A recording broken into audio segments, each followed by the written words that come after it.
Quiero invitarles a abrir sus Biblias e ir a Lucas capítulo 1, versículo 26. Lucas capítulo 1, versículo 26. Vamos a leer primeramente el texto que compete a nuestro estudio de esta mañana. Lucas capítulo 1, versículo 26. Dice así la palabra del Señor. Al sexto mes, el ángel Gabriel fue enviado por Dios a una ciudad de Galilea llamada Nazaret, a una virgen desposada con un varón que se llamaba José, de la casa de David.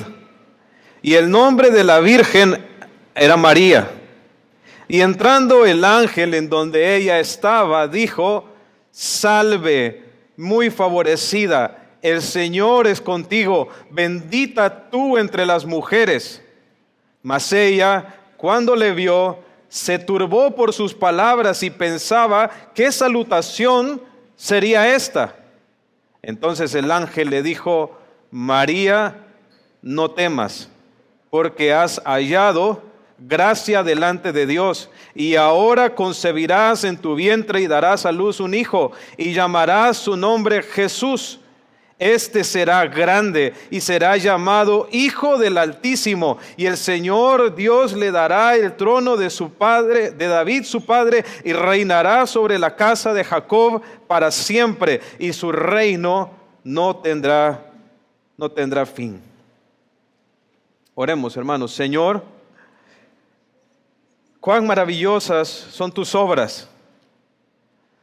La creación da testimonio de tu grandeza y de tu poder. Tú has creado todo lo que existe, lo visible y lo invisible, sean tronos, principados, potestades. Todo ha sido creado para tu honor y para tu gloria, oh Dios. Has creado cientos de millones de ángeles que continuamente te alaban y te sirven. Padre, y esta realidad, Señor, de estos seres angelicales que te adoran, es tan evidente, especialmente en el texto que acabamos de leer, donde vemos al ángel Gabriel llegando a donde María para darle este anuncio tan maravilloso.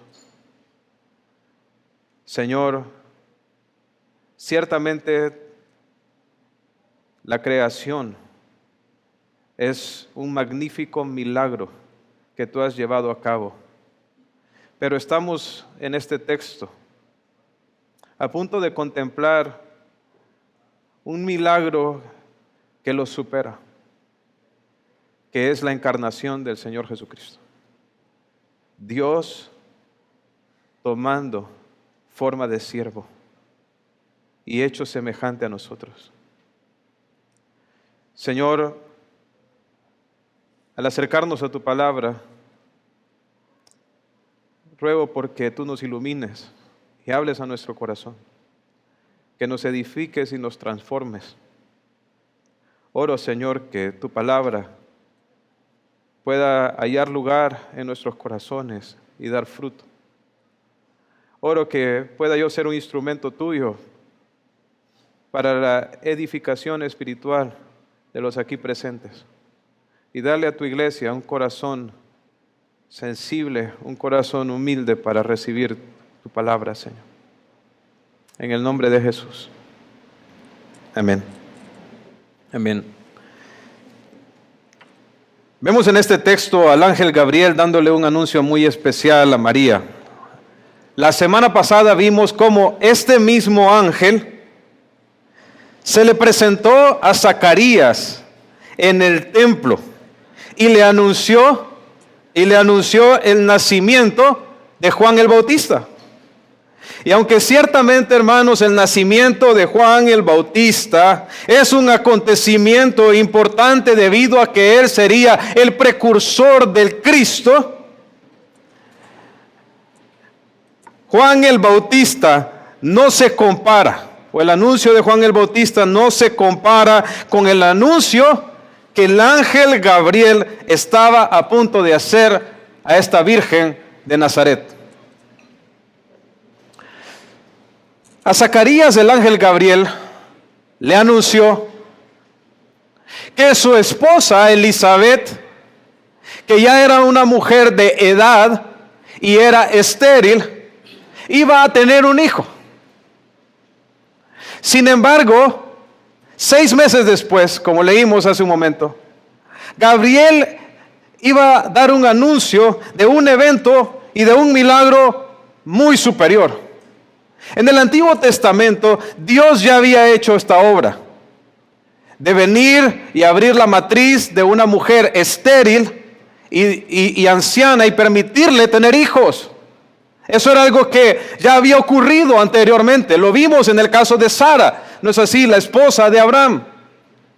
Sin embargo, estamos aquí ante un evento único que jamás se había dado en toda la historia y no se va a repetir jamás. Y es que una virgen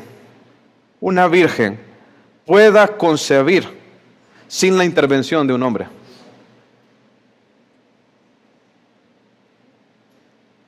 Y este justamente es el portentoso milagro que el ángel Gabriel le anuncia a María en este texto que acabamos de leer. Y vamos a sumergirnos en el texto, hermanos. Dice en el versículo 26 que al 6º mes, dice, el ángel Gabriel fue enviado por Dios a una ciudad de Galilea llamada Nazaret. ¿Al 6º mes de qué? Al 6º mes después de haberle dado el anuncio a Zacarías. Por lo que aquí podemos ver claramente la diferencia de edad entre Juan el Bautista y el Señor Jesucristo. Juan el Bautista era 6 meses mayor que Jesús. Entonces, al 6º mes, 6 meses después, vemos también que Lucas nos está presentando aquí un relato cronológico.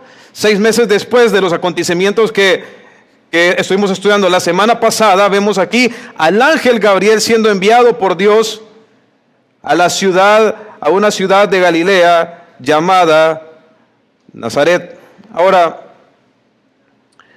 Gabriel claramente aquí se nos presenta como un ángel.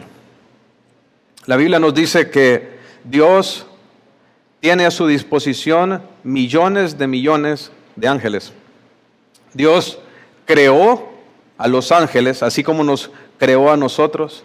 Por supuesto, sabemos que parte de esos ángeles, creemos que 1/3 de los ángeles que Dios creó, cayeron, pecaron, y son ahora los que nosotros llamamos demonios, los cuales no tienen oportunidad de redención.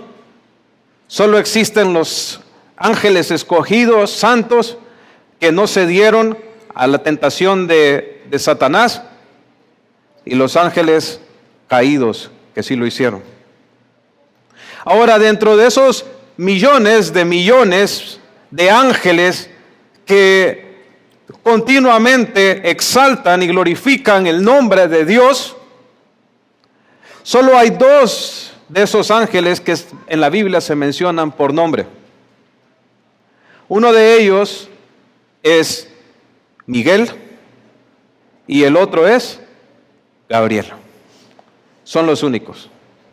Aparte de esta intervención de Gabriel aquí en el texto de Lucas, solamente lo vemos en el libro de Daniel, capítulo 8 y 9, siendo enviado por Dios para dar una revelación al profeta Daniel y luego la interpretación de esa revelación. Por lo que vemos que Gabriel tiene estrictamente una función de mensajero. Sabemos que hay ángeles de Dios que se presentan como guerreros. Sin embargo, en el caso de Gabriel se nos presenta como un poderoso mensajero. Y vemos aquí que Gabriel es justamente el ángel escogido por Dios para dar este mensaje especial a María. Dice que él fue enviado por Dios, o sea que Gabriel viene directamente de la misma presencia de Dios. Y dice que él llega a una ciudad de Galilea llamada Nazaret. Y cuando escuchamos la palabra ciudad, es importante, hermanos, que no tratemos de interpretar el término ciudad aquí en base a nuestra de nuestra perspectiva. Porque cuando dice aquí ciudad, no es ni por cerca parecido a San Pedro Sula. O sea, la palabra griega que se usaba para ciudad, que es polis, es bien general. Es general y puede referirse incluso a un pueblo, que es más o menos lo que realmente era Nazaret. Era un pueblito. Se calcula que la población de Nazaret en este tiempo andaba entre los 1,000 y las 2,000 personas. Era un pueblo muy, muy pequeño. Pequeño. Incluso podríamos decir que era un pueblo muy insignificante. Insignificante. De hecho, cuando Felipe, uno de los discípulos, encuentra a Jesús y con gran emoción va en busca de otro discípulo que fue Natanael para presentarle a Jesús, Natanael dice lo siguiente, miren, Felipe, estoy en Juan 1:44, y Felipe era de Betsaida, la ciudad de Andrés y Pedro. Felipe dice que halló a Natanael y le dijo, hemos hallado a aquel de quien escribió Moisés en la ley, y así como los profetas, a Jesús, el hijo de José de Nazaret. Ahora noten la respuesta de Natanael ante el anuncio de Felipe. Le dice, Natanael le dijo, de Nazaret puede salir algo bueno. Le dijo Felipe, ven y ve. Pero noten cuál era la perspectiva que la gente tenía con respecto a Nazaret. Era un lugar de donde nada bueno podía salir. Era una comunidad agrícola. Era casi como lo que nosotros definiríamos hoy como una aldea. Diríamos, ¿qué puede salir de ahí? ¿Qué puede salir de ese lugar?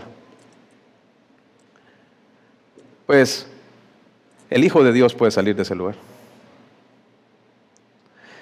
Creo que el hecho de que el Señor escogiera a una pareja, en particular a una mujer de Nazaret, el Señor lo que está haciendo realmente es confrontando una realidad del corazón del hombre, y es nuestra tendencia a juzgar según las apariencias. De pronto, cualquiera de nosotros diría lo mismo que dijo Natanael, puede salir algo bueno de Nazaret, ¿verdad? Porque de pronto, si pensamos en de dónde saldría el Salvador del mundo, el que trastornaría la historia de la humanidad, de pronto pensaríamos que nacería en cuna de oro, en la ciudad, en una ciudad como Jerusalén, en medio de la nobleza. Sin embargo, el Señor escoge a una virgen de Nazaret para traer a su Hijo al mundo.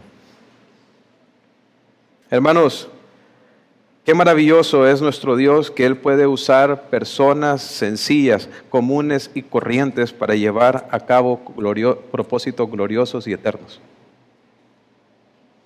¿Crees que tienes que tener dinero o ser de la cúpula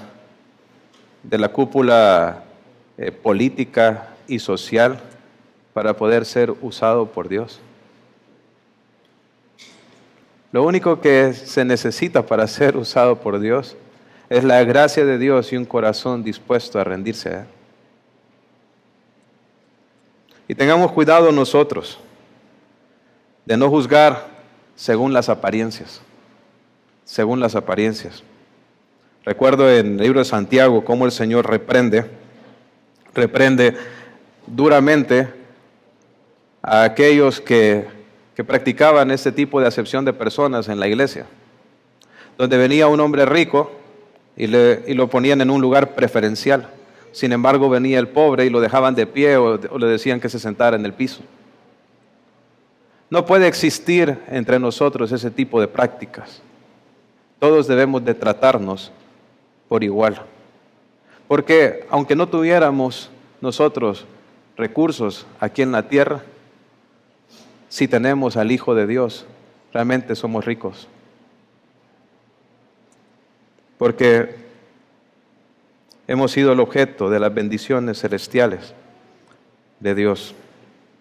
Entonces, vemos que el ángel Gabriel es enviado por Dios a este pequeño poblado llamado Nazaret, y es Gabriel, es el instrumento para dar un mensaje a una persona en particular. Vemos en el versículo 27, dice que él fue enviado a una virgen desposada con un varón que se llamaba José, de la casa de David, y el nombre de la virgen era María. Ahora, la pregunta, hermanos, es: ¿cuántas vírgenes había en Judea o incluso en Nazaret? Pues no podemos saber el número específico, pero seguro que era más de una. ¿Saben por qué?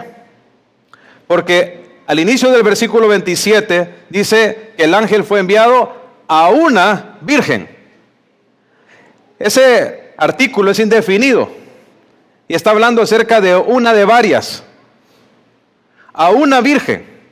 No está hablando de manera específica. Luego más adelante vemos ya el artículo definido, porque dice que en la segunda parte del versículo que el nombre de la virgen era María. Entonces ahí sí se usa el artículo, pero al inicio no. Entonces lo que estamos viendo aquí es la elección divina. Dios, dentro de las vírgenes que había allí en Nazaret, o podríamos decir incluso en la nación de Israel, el Señor escoge a una virgen. A una virgen. Cuando vemos más adelante sabemos cuál era el propósito de esta elección. Era para que ella fuera el instrumento por el cual se iba a encarnar el Señor Jesucristo. Entonces, vemos entonces aquí que el ángel es enviado a esta mujer. Dice, primeramente nos muestra cuáles eran sus características. Primero dice que ella era una virgen. Y dice que era una virgen desposada. ¿Qué significa eso de desposada? Significa que era una virgen comprometida para casarse. Era una virgen comprometida. Quiero decirles que en la cultura judía, el estar comprometido para casarse era algo legalmente vinculante. Una persona que se comprometía para casarse y quebrantaba ese compromiso, estaba literalmente llevando a cabo una falta grave. Era una falta grave. Él estaba realmente violando la ley. Y ahora la pregunta es: ¿de dónde los judíos tomaron esta idea de los compromisos, de los pactos? Pues por supuesto que lo aprendieron de Dios en la Escritura, porque Dios es un Dios que hace pactos, cumple compromisos. El Señor nos llama a nosotros a ser íntegros en nuestra manera de hablar, de manera que nuestro sí sea sí y nuestro no sea no. Ahora, la mayoría de los teólogos concuerdan en que tanto José y María eran muy jóvenes. La edad promedio para casarse en ese tiempo andaba entre los 15 y 16 años. O sea, muy diferente a como es hoy en día, donde cada vez más y más los jóvenes retrasan el matrimonio. No era así en este tiempo. O sea, María era lo que podríamos decir nosotros una adolescente. Ahora, es realmente un gran testimonio que recibimos aquí de parte de tanto de María y de José, el hecho de que a tan temprana edad ellos estuvieran llevando a cabo compromisos tan firmes. Y esa es una enseñanza muy importante, en particular cuando vivimos en tiempos donde los jóvenes no se quieren comprometer. Es triste escuchar de jóvenes que entran en una relación de noviazgo con una muchacha, a los meses la quebrantan y luego andan con otra. No solamente es un patrón a veces en los adolescentes, hoy vemos jóvenes adultos, jóvenes mayores que tienen ese mismo patrón de conducta. Realmente es una falta el hacer promesas y no cumplirlas. Por lo que los jóvenes deberían de tomar ejemplo de José y María en el hecho de que se habían comprometido y habían decidido dar este paso que era legalmente vinculante para proceder al matrimonio. Nos dice, por supuesto, aquí que María era virgen. Significa que ella no había tenido ninguna relación sexual con ningún hombre, en particular no la había tenido con José. Otro factor importante, muy importante para los jóvenes. El hecho de que tengas un novio o una novia no te da una excusa para tener relaciones sexuales con ellos. Eso se llama pecado, se llama fornicación. Vemos aquí que María realmente, a pesar de que estaba en una relación de compromiso que normalmente duraba aproximadamente un año, era una mujer que se había mantenido sexualmente pura, casta. Eso es lo que Dios espera de todos los jóvenes. Si has estado en algún tipo de pecado sexual, te imploro en el nombre del Señor que te arrepientas, que te humilles. Vivimos en una sociedad hipersexualizada, donde los jóvenes están expuestos a la pornografía y a cualquier tipo de desviaciones sexuales todo el tiempo. ¿Qué necesitamos o qué necesitan los jóvenes, adultos y todos, eso por igual? Necesitamos ser puros sexualmente. Y si has estado practicando alguno de esos pecados, el Señor te llama a que te arrepientas. Y hay perdón del Señor para ti. ¿Verdad? Entonces, vemos que María era una virgen. Ahora, quiero hacerles una pregunta. ¿Una mujer virgen es más espiritual que una mujer casada? ¿Tener relaciones sexuales es algo pecaminoso en el matrimonio?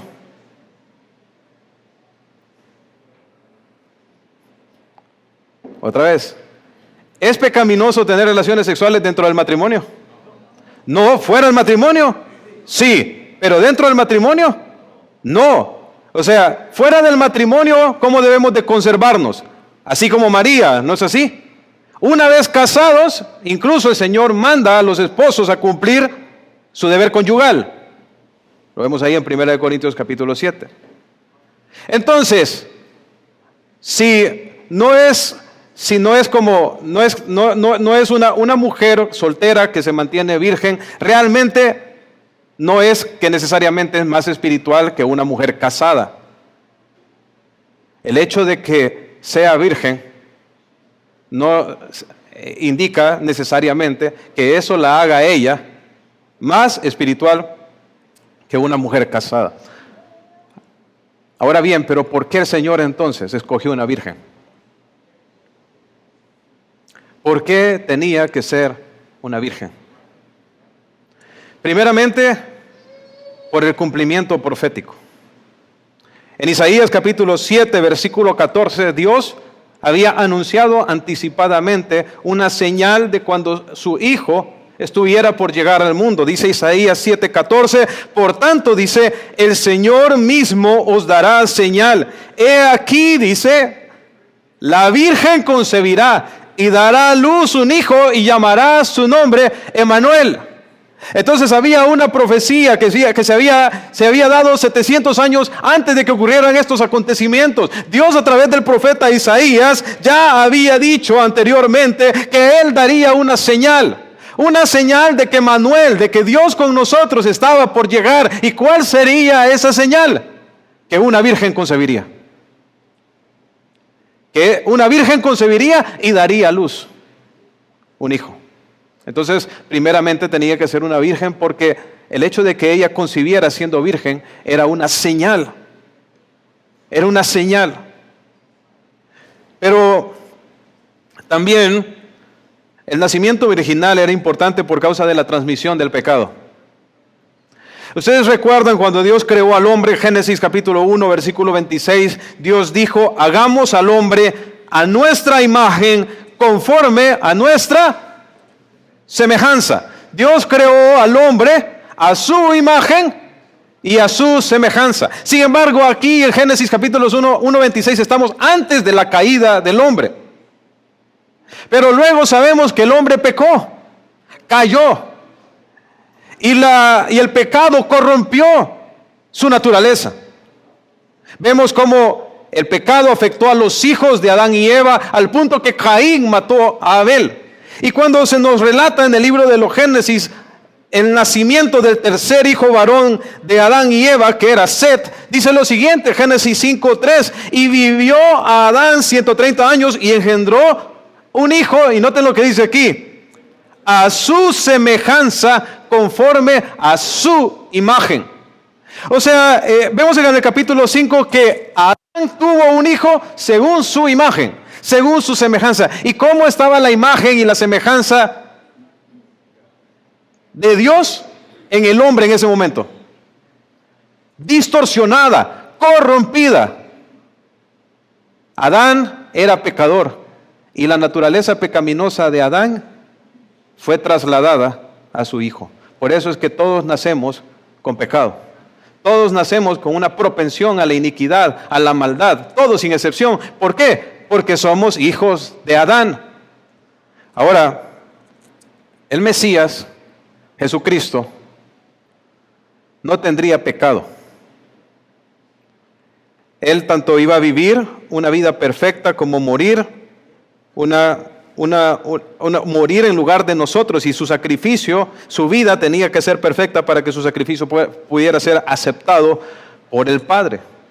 Entonces realmente al venir Jesucristo al mundo, Él no podía heredar la imagen y la semejanza corrompida de Adán. Jesucristo, por medio de María, iba a recibir nuestra naturaleza humana, pero no corrompida por el pecado. La Biblia dice en Romanos capítulo 5, versículo 12, que por tanto como el pecado entró en el mundo por un hombre, y por el pecado la muerte, así la muerte pasó a todos los hombres por cuanto todos pecaron. Entonces es el hombre quien dice aquí en el texto, quien pasa el pecado. Entonces, para evitar eso, en la persona de Jesucristo, el Señor intervino. Y Él mismo puso la semilla. De manera que Jesucristo pudiera ser concebido sin ninguna relación con el pecado, como nosotros. Ahora, ¿cómo se llevó a cabo esto? Lo vamos a estudiar en más detalle más adelante, la próxima semana, cuando veamos cómo es que esto iba a acontecer, ¿verdad? El Señor le dice a María que el poder del Altísimo te cubrirá. Iba a haber una obra del Espíritu de Dios ahí en ese momento. Entonces, se nos menciona en este texto tanto a María, se nos menciona a José, y de José se nos dice así de manera particular que era de la casa de David. Lo vamos a desarrollar un poquito más en un momento, pero es importante ese aspecto porque lo que Lucas nos quiere señalar es que Jesucristo es el heredero del trono, y por eso nos señala que era de la casa de David. Ahora vamos a ver el motivo por el cual Dios escogió a María. ¿Por qué Dios le da esta bendición a esta mujer? ¿Será que María había cumplido con todos los ritos exigidos por la ley? ¿Será que ella se había ganado los méritos? ¿Había obedecido perfectamente la ley de Dios? ¿Será que María era inmaculada, que nunca había pecado, como algunos dicen, y por causa de su vida perfecta, entonces Dios le escogió a ella para ser el instrumento para traer a su hijo. ¿Será que ese fue el motivo, la razón por la cual de entre todas las vírgenes el Señor escogió a esta? Porque esta era la que era perfecta. Noten lo que dice el versículo 28. Y entrando el ángel donde ella estaba, dijo: salve, muy favorecida, el Señor es contigo, bendita tú entre las mujeres. Mas ella, cuando le vio, se turbó por sus palabras, pensando qué salutación sería esta. Y entonces el ángel le dijo: María, no temas. Y es importante, hermanos, esta declaración: no temas, porque has hallado gracia, gracia delante de Dios. María fue escogida por gracia. Gracia, ¿saben qué significa gracia? Gracia es un regalo no merecido. De hecho, lo vemos desde la primera frase, cuando el ángel le dice: salve, salve. Salve significa alégrate, alégrate. Eso es lo que significa salve. Es un saludo, pero que comunica la idea de que hay que estar realmente gozosos por lo que se va a escuchar. Entonces le dice el ángel: salve, le dice: alégrate, alégrate. Y alégrate muy que favorecida. ¿Saben? La palabra griega que se traduce ahí como favorecida es caritos, que es el sustantivo gracia puesto en verbo. Es un verbo. Y interesantemente está en pasivo. O sea que no está hablando ahí acerca de que ella obtiene la bendición, sino que ella recibe la bendición. Estás siendo muy favorecida, o sea, tú estás siendo en este momento el objeto del favor de Dios. Cuando le dice el ángel muy favorecida, le está diciendo: tú estás siendo beneficiada. A ti se te está otorgando libremente algo que no te mereces. Y eso es justamente lo que gracia significa. Significa un favor o un regalo no merecido. María entonces no fue escogida por algún mérito propio, sino por la gracia y la misericordia de Dios. De hecho, hermanos,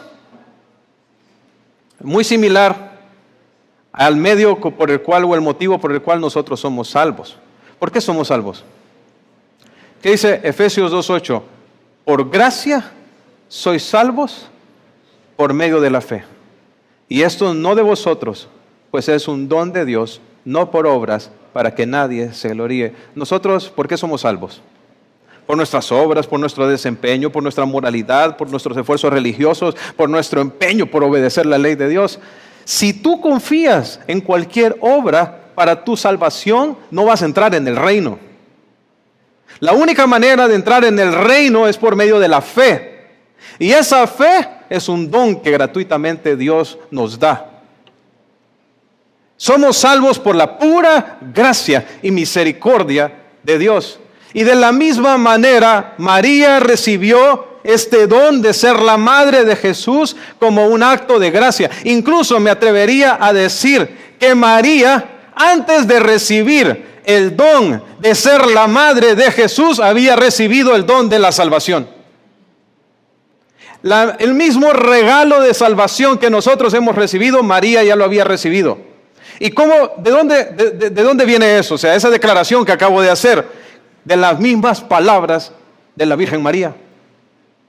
Lo vamos a ver, por supuesto, en detalle más adelante, pero, por ejemplo, cuando vemos Lucas capítulo 1, versículo 46, ese famoso Magnificat, estas son palabras de María.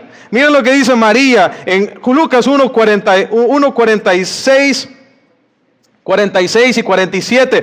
Dice: entonces María dijo, esa es María, hermanos, la misma María de la cual estamos hablando: engrandece mi alma al Señor, y mi espíritu se regocija en Dios, ¿qué? Mi Salvador, porque ha mirado la bajeza de su sierva.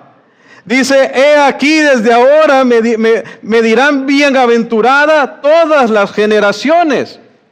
Entonces, noten lo que dice María. Mi alma, mi espíritu, dice, se regocija en Dios, mi Salvador. ¿Y Salvador de qué? ¿Salvador de qué? Si María está diciendo que Dios es su Salvador, ¿Salvador de qué? Hermanos, ¿Salvador de qué? Salvador del pecado. Salvador del pecado.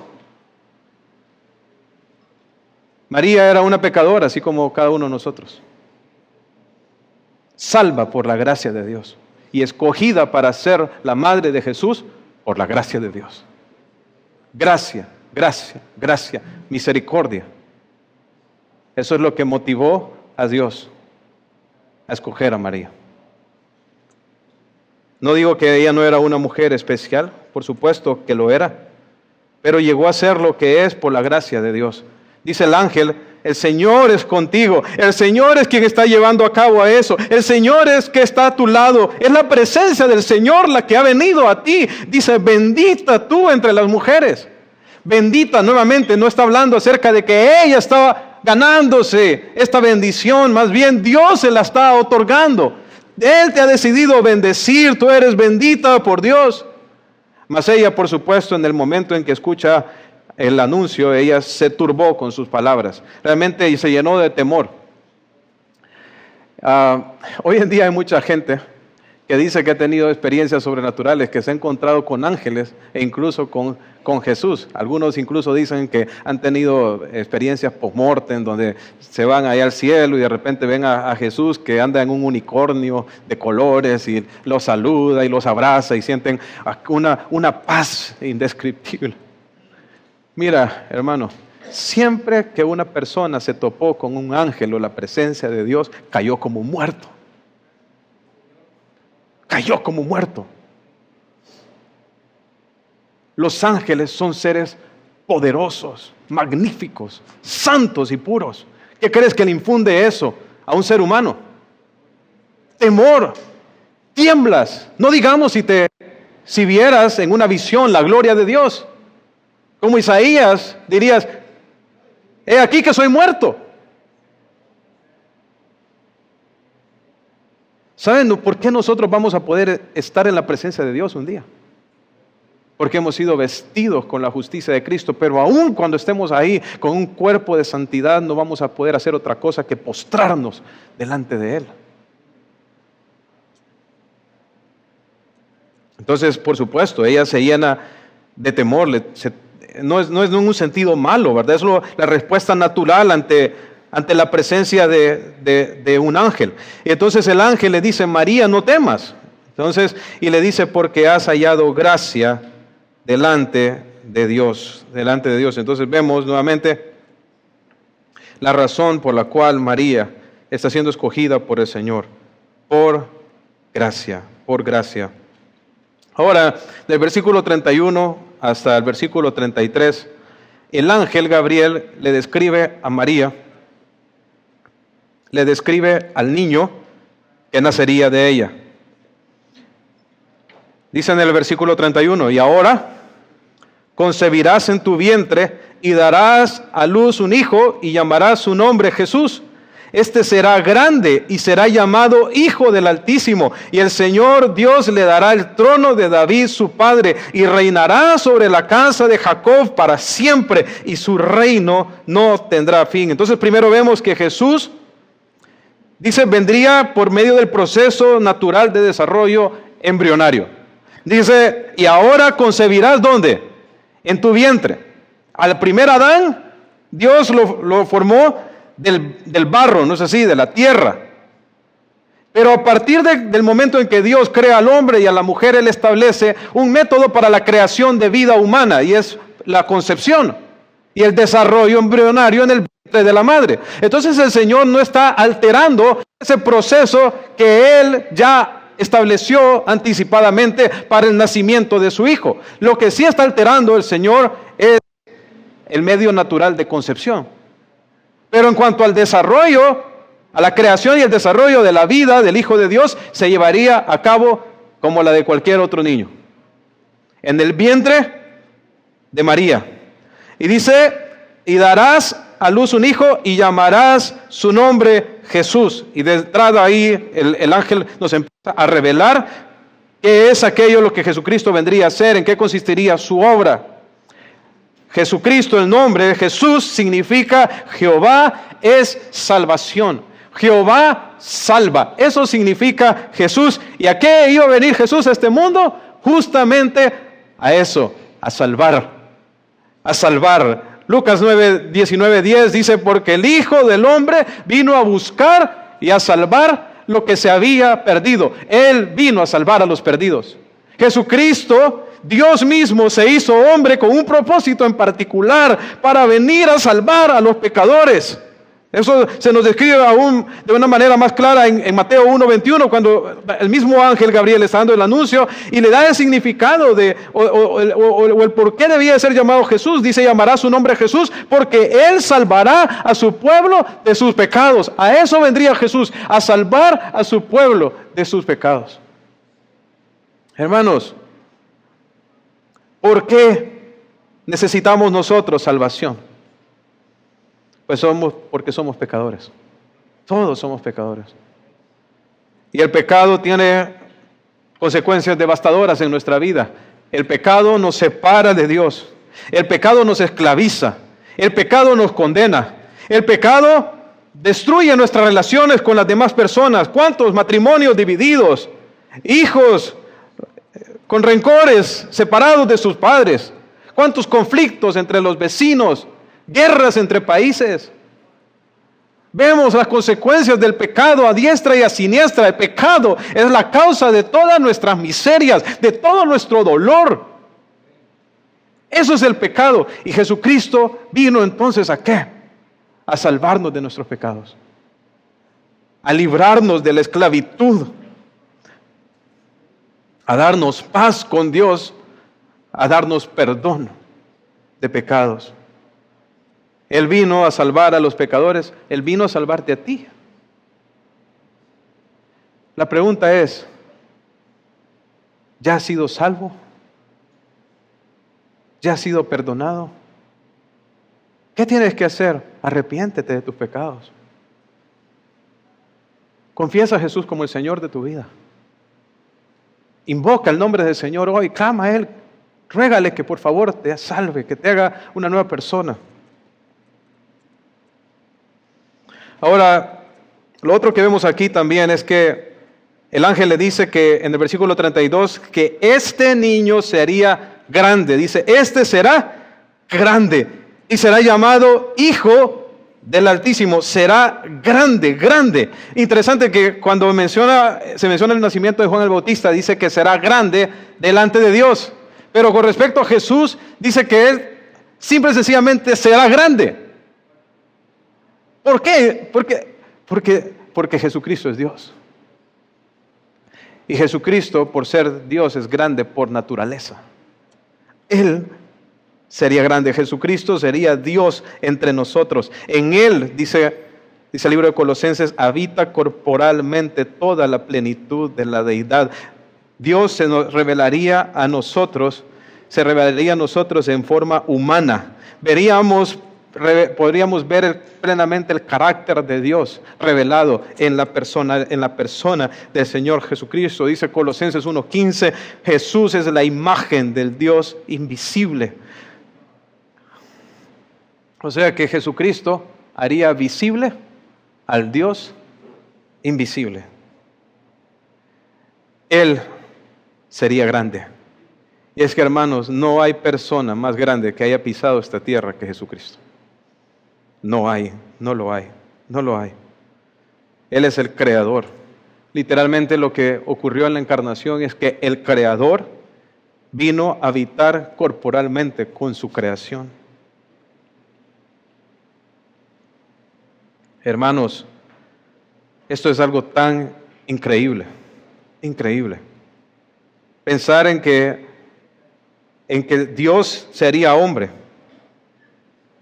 es realmente algo Maravilloso. Dice Colosenses 1:16 con respecto a Jesús. Dice que en Él fueron creadas todas las cosas, las que hay en los cielos, en la tierra, visibles e invisibles, sean tronos, sean dominios, sean principados, sean potestades. Todo fue creado por medio de Él y para Él. O sea, Jesucristo mismo es el creador del universo.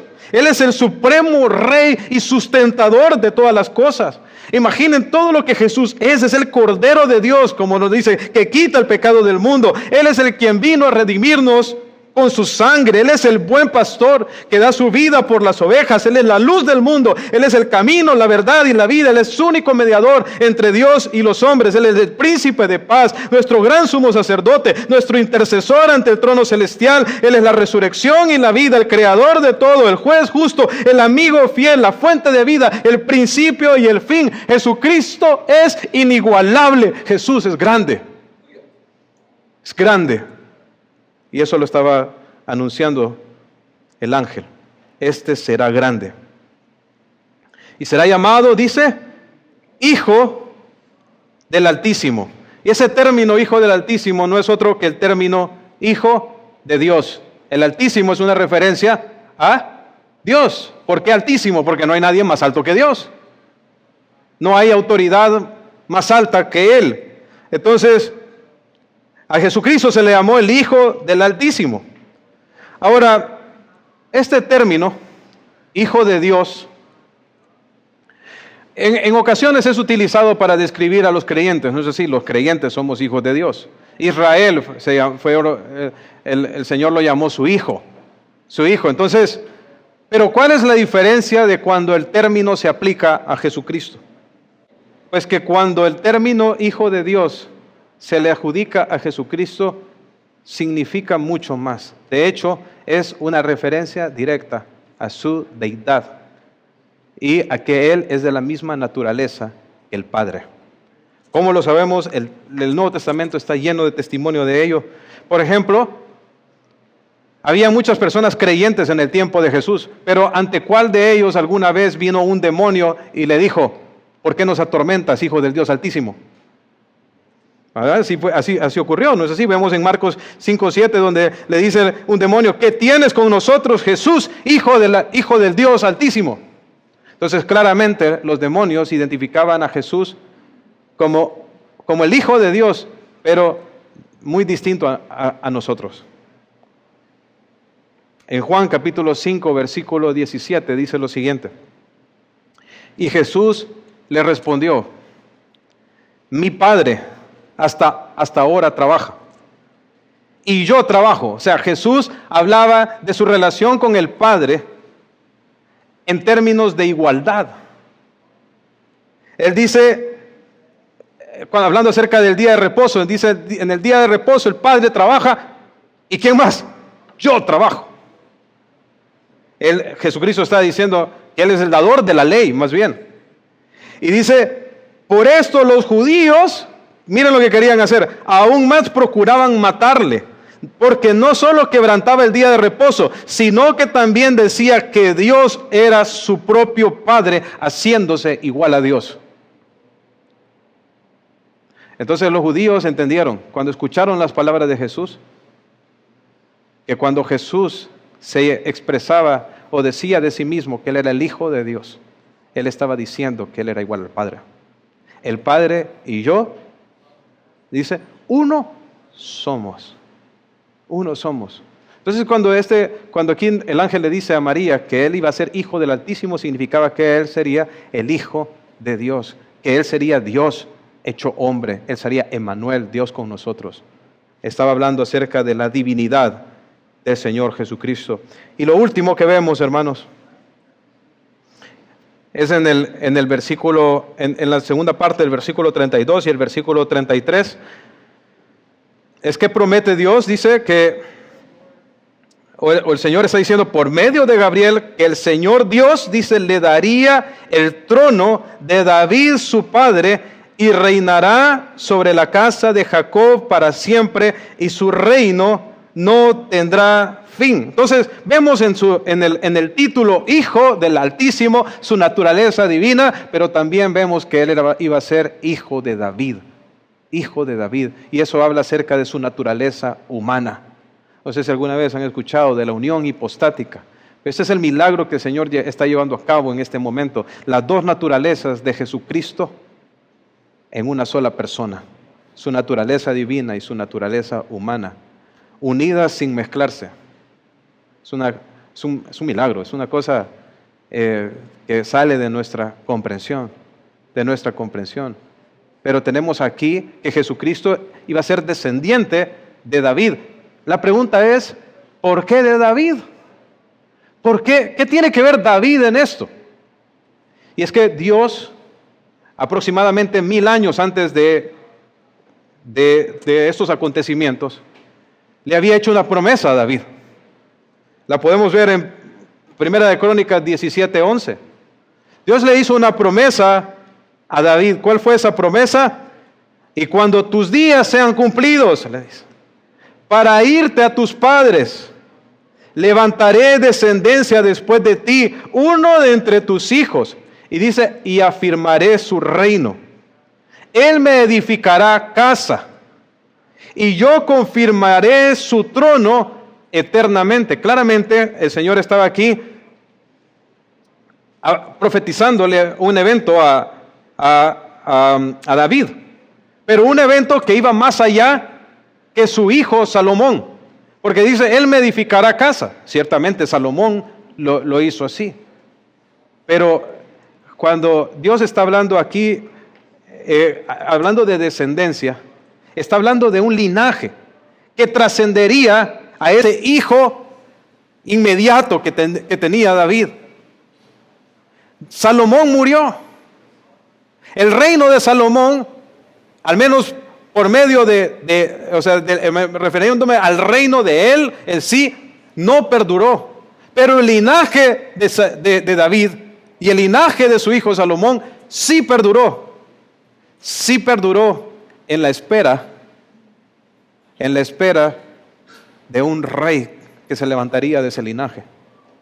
Noten lo que le dijo Dios, Él me edificará casa y yo confirmaré su trono eternamente. Dice, le seré por padre y Él será por hijo. Y no quitaré de Él mi misericordia como la quité de aquel que fue antes de ti, sino que lo confirmaré en mi casa y en mi reino eternamente, y su trono será firme para siempre. Entonces el Señor le prometió a David que se levantaría uno de su linaje, cuyo reino sería de naturaleza eterna. ¿Qué está diciendo Gabriel? Dios no se olvida de ninguna de las promesas que ha hecho. Él prometió al rey. Y no importa que hayan pasado 1000 años, ese rey viene y está ya a las puertas. Eso es lo que está diciendo el ángel. Hermano, mira, Dios es fiel. No hay ninguna promesa que Él haga que Él no vaya a cumplir. Todas sus promesas son en el sí y en el amén. Dios cumple. ¿Por qué vamos a dudar nosotros entonces? ¿Por qué dudamos de su palabra? Cuando Dios siempre cumple. Por nuestra incredulidad, por eso es. Jesucristo, por supuesto, no solamente sería el cumplimiento del pacto davídico, también sería el cumplimiento del pacto abrámico, del pacto mosaico y del nuevo pacto. Jesucristo es el cumplimiento de todos los pactos, Ahora, pero sin embargo, Lucas quiere señalarnos en manera particular el aspecto, si lo podemos decir así, no sé si existe esa palabra, gobernatorial, no sé. Lo que nos está tratando de hacer énfasis Lucas es en el aspecto de que Jesucristo es rey, de que Él es el heredero del trono, y a Él, por supuesto, se le debe toda la obediencia. Aquí dice que Él vendría a ser el rey sobre Jacob, pero no pensemos que realmente eso implicaba solamente que Jesucristo iba a ser el rey sobre esta nación en particular. Este rey prometido que iba a ser rey sobre Jacob también iba a ser el rey de todas las naciones. y lo podemos ver de manera bien clara en el Salmo 2, que es un salmo profético. Dice lo siguiente, el Salmo 2, en el versículo 6, dice: porque yo he puesto mi rey sobre Sión, mi santo monte. Yo publicaré el decreto. Jehová me ha dicho, mi hijo eres tú, yo te engendré hoy. Pídeme, dice, y te daré por herencia las naciones y como posesión tuya los confines de la tierra. ¿Qué le promete el padre al hijo? Pídeme, dice, y te daré por herencia, ¿qué? Las naciones. Tú las regirás con vara de hierro. Y por eso vemos en el versículo 10 que le dice el Señor: ahora reyes, sean prudentes, admitan amonestación, jueces de la tierra, sirvan a Jehová con temor y alégrense con temor. Dice: honrad al Hijo, para que no se enoje y perezcáis en el camino, pues se inflama de pronto su ira. Bienaventurados todos los que en Él confían. Ese rey es también el Hijo. Y el Señor manda a todos los reyes de la tierra a que escuchen su amonestación, a que se sometan a Él, porque si no van a ser el objeto de su ira. Bienaventurados, ¿quiénes serán? Los que en Él confían. ¿Sabes? Jesús no solo vino a ser un buen maestro, o un hacedor de milagros, o incluso no solo vino a hacer el sacrificio por nuestros pecados. Él vino para ser rey.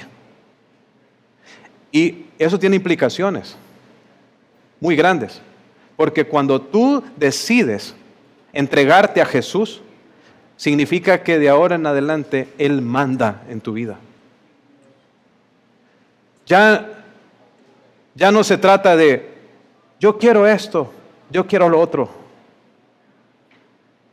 En la vida de todo creyente es lo que Dios quiera.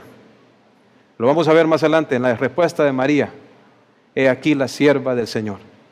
Hágase conforme a tu voluntad. Y eso es lo que hace una persona que se ha entregado realmente al Señor Jesucristo. Se ha sometido a su autoridad. Él es el Rey. Vamos a orar. Señor, te doy gracias, oh Padre Celestial,